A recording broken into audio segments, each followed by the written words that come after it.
Okay, in this example, what I want to do is have, let's say, up to 3 different category field items here, such as seafood, produce, and beverage, or beverages, I should probably have in there.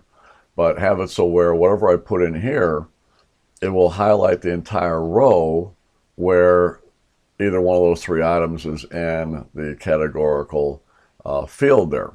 All right, so pretty straightforward. So here's how we'll do this. We're going to go and highlight the entire area. So we'll go back to A3. I'll do a Control, Shift, right arrow key, and then down arrow key. That'll do almost 600 rows on that situation there. And then what we'll do is we'll go back up into conditional formatting, go to new rule, use a formula. Now in this one, what we're going to do is we're going to use the OR function because it can be any one of those 3 and it'll pick that.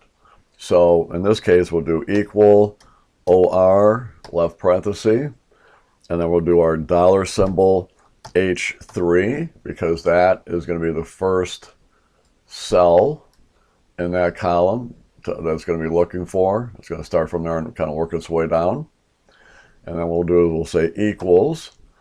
And then over here, these 3 guys here, we're just going to kind of point to that and drag it like that.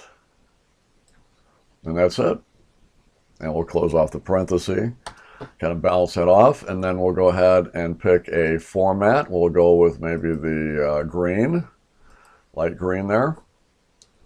Hit OK. There it is. Hit OK there, and there we go.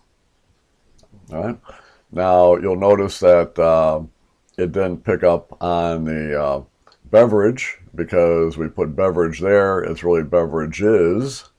So we'll just go over here and we'll just add an S in there.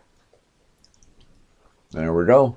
Yeah, it takes care of that. So pretty slick.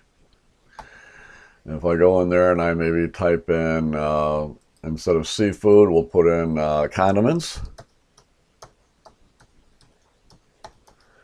Enter that in, and there it goes. So seafood goes away, but then it picks up on the condiments. All right, that's probably one of our shortest videos. So hopefully this can help you. Hope you'll use it. I appreciate you watching the video. Take care.